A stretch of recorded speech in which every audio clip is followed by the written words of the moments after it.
우리가 로마서를 이제 묵상하게 됩니다. 로마서가 여러 신학자들이 해석하고 다루었던 아주 중요한 복음에 대해서 이야기하고 있습니다. 로마서가 얼마나 우리에게 중요한가? 물론 다른 성경이 중요하지 않다는 게 아니라 로마서가 가지는 비중이 굉장하다라고 하는 겁니다. 우선 로마에는 이미 교회가 있었습니다. 보통은 사도 바울 일행이 다니면서 그 지역에 복음을 전하고 교회의 필요성을 느끼고 교회를 세웠으나 이 로마에는 사도 바울 일행이 도착하기 전부터 교회가 있었다라고 하는 것이죠. 우리가 사도행전을 묵상하면서 이미 그곳에 어떻게 교회가 생겨났는지를 추측해 볼 수가 있습니다. 우선 사도행전 2장에 마가의 다락방에서 그들이 기도할 때에 방언의 역사가 일어났죠. 성령께서 역사하시고 그들이 각 지역의 언어로 말하기를 시작하는데 그곳에 여러 부류들이 있었는데 2장 9절과 10절에 보면 바데인, 메데인, 엘람인, 메소보다미아, 유대, 갑바도기와 본도와 아시아. 이곳은 이제 지금의 소아시아 지역을 말하죠. 터키 지역을 말합니다. 10절에 보면 부르기아, 밤빌리아, 애굽, 그리고 고레네에 가까운 리비아라고 되어 있는데 여기는 이제 아프리카를 비롯해서 조금 더 멀리 확장된 지역까지를 말하고 있어요. 그런데 그 뒤에 보면 여러 지방에 사는 사람들과 로마로부터 온 나그네 곧 유대인과 유대교에 들어온 사람들과 그레데인과 아라비아인들이라 이렇게 기록하고 있어요. 그러니까 로마에 흩어졌던 유대인들 중에 그 예수 그리스도를 믿는 사람들도 있었지만 그렇지 않은 유대인들도 있었다는 거예요. 그냥 순수 유대인. 그래서 유대교를 신봉하고 또 하나님을 섬기는 자들이었고 다만 예수 그리스도에 대해서 잘 몰랐던 이들이 로마에 가서 살면서 로마에 회당을 짓고 거기에서 있었던 사람들이 여기에 예루살렘에 절기를 지키러 온 거예요. 그런데 여기에서 성령의 임재와 각 지역의 언어들로 이야기하는 것을 그들이 들은 거예요. 그리고 이들이 이제 복음의 시초가 된 거죠. 돌아가서 이제 유대교가 아니라 예수 그리스도다라고 하는 이 복음을 듣게 되고 그들이 로마에서 그 교회를 이루게 되고 복음의 시초가 됐다라고 추측해 볼 수 있죠. 뿐만 아니라 사도 바울이 제 3차 전도여행을 할 때의 사건인데요. 사도행전 18장에 보면 아굴라와 브리스길라라는 부부가 그 고린도에서 만나게 돼요. 이 사도 바울이 고린도까지 아가야 지역에 아덴을 거쳐 고린도 지역에 와서 고린도에서 머물면서 복음을 전하게 되는데 이 고린도에서 만난 부부가 아굴라와 브리스길라예요. 그런데 이들이 어디서부터 왔냐? 이달리아로부터 새로 온지라라고 되어 있어요. 18장에 보면 이달리아가 어디예요? 로마죠, 로마. 이곳에서 생업을 가졌던 사람이 왔는데 이들이 예수 그리스도를 섬기는 자들이었다는 거예요. 여기서 다시 복음을 다시 듣게 되고 또 새롭게 훈련받고 이렇게 됐다는 거예요. 이미 로마에서는 복음이 활발해졌고 예수 믿는 사람들이 생겼고 그곳에 교회가 세워졌다라고 하는 것입니다. 그런데 이곳에서 아굴라와 브리스길라를 만나다 보니까 이제 이 로마 교회의 실정을 알게 된 거예요. 그리고 어떻게 하든 자신이 로마로 가려는 원이 있었던 거예요. 마음이 있었던 거예요. 그리고 여러 번 피력을 했어요. 내가 로마로 가고 싶다. 근데 로마로 가야 되는 이유가 그에게는 뭐냐면 땅끝까지 이르러 증인이 되라고 예수님께서 말씀하셨는데 땅끝이 그가 생각한 땅끝은 서바나예요. 서바나. 지금의 스페인. 그 스페인으로 가려는 마음이 있었는데 스페인으로 가려면 로마를 거쳐서 가야 되는 거예요. 로마에 들렸다가 거기서 복음을 전하고 마지막 자기가 서바나로 가서 복음을 전해야 되겠다 생각을 한 거예요. 그런데 서바나로 가지는 못하죠. 로마에서 그의 인생을 마감하게 되죠. 그래도 참 놀라운 것은 이 로마의 복음이 심겨지고 교회가 세워지고 바울이 고린도에서 그 로마에 있는 성도들에게 편지를 쓰고 그들이 이 편지를 읽고 그 극심한 핍박을 이겨냈다라고 하는 것이 오늘 이 로마서 읽는 우리에게 굉장한 감동을 주는 거예요. 여러분, 로마 교회는 어떤 교회였냐면 지하 교회였었어요. 이렇게 건물이 있는 교회가 아니에요. 땅 파고 들어가서 몰래 예수님을 믿고 섬기는 자들이 모여서 예배를 드렸던 것입니다. 그리고 이 로마 교회가 당한 핍박은 말도 못하는 핍박이에요. 그들은 흩어져 있었기 때문에 로마로부터 아주 직접적인 핍박을 받았다기보다는 좀 이렇게 적당히 숨어 지내고 때로는 건물 형태로 이렇게 위장해 놓고 이렇게 드렸을지 몰라도 이 로마에서는요 건물 형태를 찾아볼 수 없는 거예요. 지하교회예요. 그리고 그들이 300년이 넘도록 로마의 핍박을 받게 돼요. 그 어마어마한 핍박을 받는데 여러분 300년 동안 핍박받으면서 예수 믿는다고 생각해 보세요. 상상하기도 어려운 거예요. 얼마나 큰 고통 속에 있었는지 기억하셔야 돼요. 그런데 그들이 바울이 고린도에서 쓴 이 로마서를 읽어가면서 거기에서 용기를 얻은 거예요. 우리가 믿고 있는 이 예수 그리스도가 진짜구나. 또 과거에 예언되었던 그 메시아였구나라고 하는 걸 더 마음에 알게 되고 또 그들이 신학적으로 흔들릴 수 있었지만 그 흔들림 안에서 그들이 바울의 편지를 보고 믿음이 정립이 됐다라고 하는 거예요. 교리적인 부분 또 우리가 어떻게 믿어야 되는지에 대한 부분들을 도전받았다는 거예요. 그곳에서는 처음에 유대인들이 회당을 세웠다가 사도행전에 보면 그들이 성령의 임재 속에서 복음이 들려지고 그들이 가서 교회를 세우고 그러나 거기 교회는 유대인들만을 위한 교회가 아니라 헬라인도 같이 있었고 그런데 이들이 로마로부터 추방당하는 일이 발생을 해요. 그러니까 그곳에서는 헬라인들 중심으로 이방 교회가 형성이 되기 시작한 거예요. 그리고 거기에는 처음에 유대인들 율법과 할례를 지키는 엄격한 유대인들이 있다가 빠져나오고 이제는 그 안에서 복음의 혼재가 일어난 거예요. 그러니까 이렇게 우리도 지난번에 우리에게 복음을 전한 그 유대인들이 할례와 율법을 강조했는데 이거 우리가 지켜야 되나?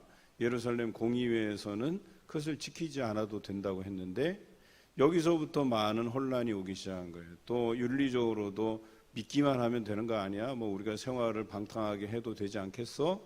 라고 하는 일들이 일어나는 거예요. 그래서 오늘 이 로마서 1장의 뒷부분에 보면 막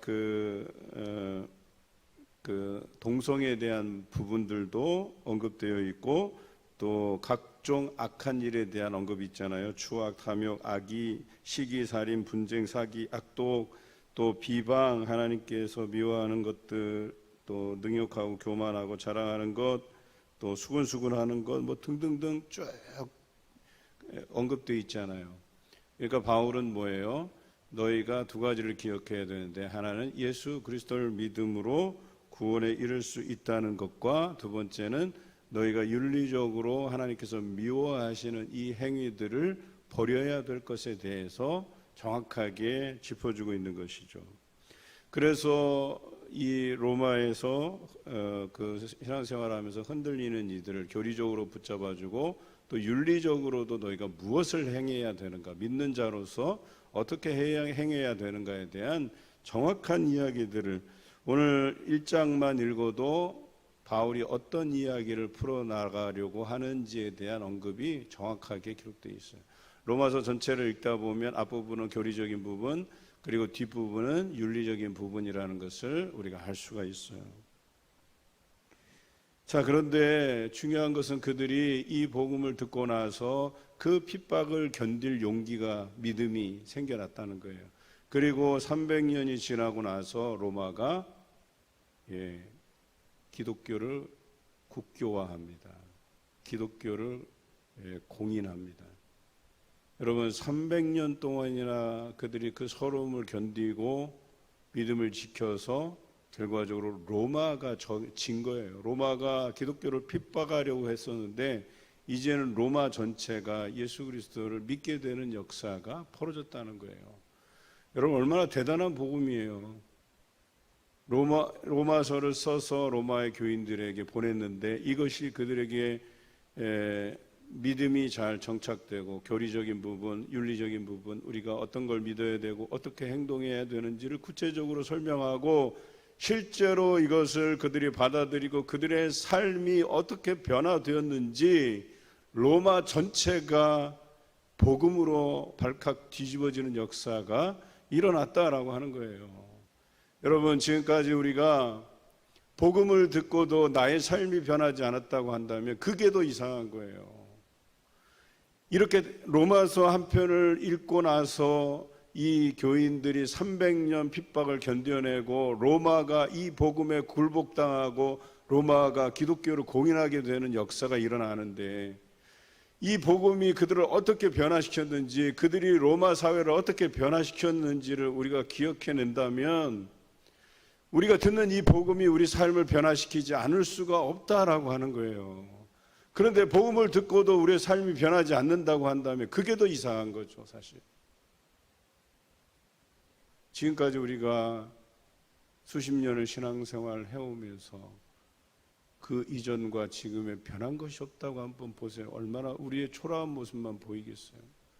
복음은 그렇지 않습니다. 진정한 복음은, 예수 그리스도가 우리 안에 역사하는 복음은 우리가 그것을 듣고 들음에서 믿음이 나고 믿음에서 행함이 나고 그 행함을 통해서 세상을 변혁시키고 바꾸어가는 능력이 있다라고 하는 것이죠.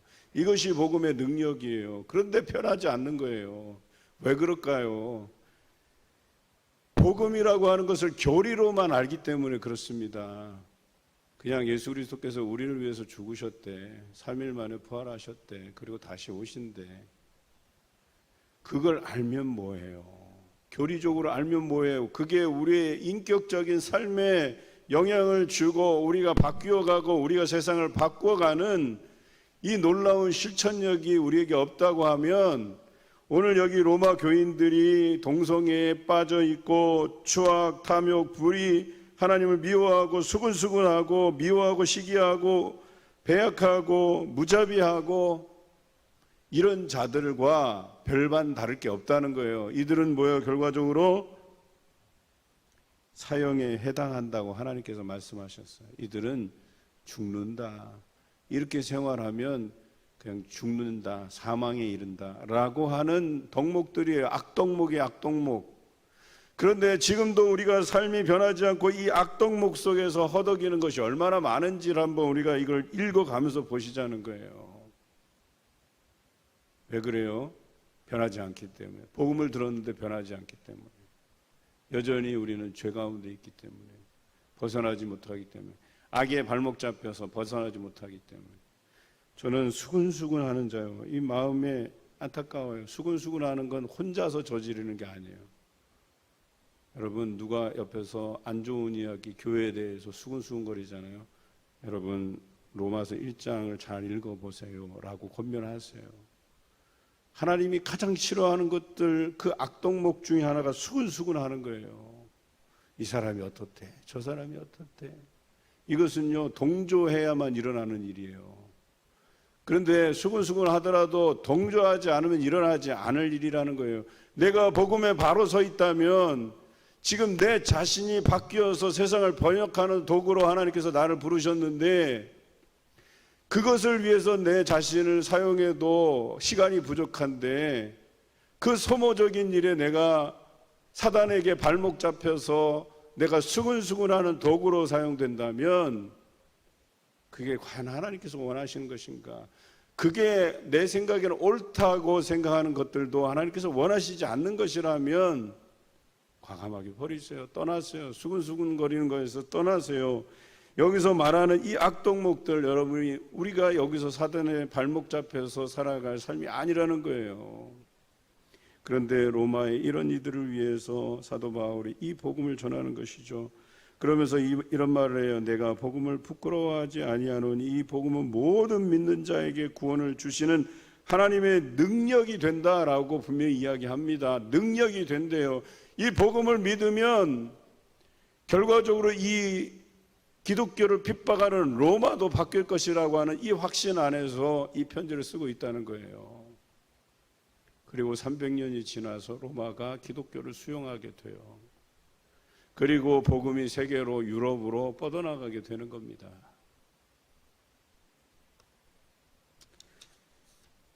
오늘 사도 바울은 이를 위해서 간절한 마음으로 고린도에서 이제 자기가 예루살렘으로 돌아가면 분명히 붙잡혀서 죽을 수도 있다는 이 엄연한 사실 앞에서 이 로마서를 쓰고 있어요. 내가 몇 번이나 너희에게로 가고자 했다.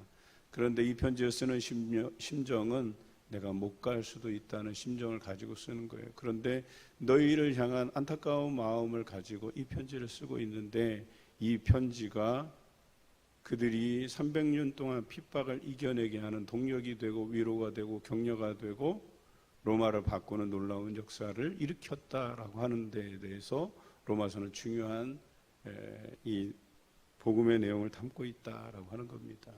여러분, 이 새벽기도회 때 이 로마서 반드시 여러분 미리미리 묵상하시고 깊이 묵상하시기 바라요. 여러분 안에 복음이 여러분을 바꾸고 여러분이 세상을 바꾸는 놀라운 그런 계획이, 하나님의 계획이 여러분에게 있는데, 그것은 누구도 이것을 변명하지 못하는 복음이에요. 그래서 18절부터 보면 하나님께서 모든 만물에게 심어놓은 하나님의 그 신성과 능력이 있었기 때문에, 심어놓았기 때문에 그들이 보지 못할 수가 없다는 거예요. 그래서 불신자들도 이 복음을 듣게 되면 하나님의 살아계심을 알게 된다는 거예요. 예수 그리스도가 하나님의 아들이신 걸 알고 우리를 위해서 그 죄의 문제를 해결해 주셨다는 것을 알게 된다고 이야기하는 거예요. 이것은 새로운 것도 아니고 이미 구약 성경에서 예언한 바가 된 것이다 라고 이야기하고 있는 거예요.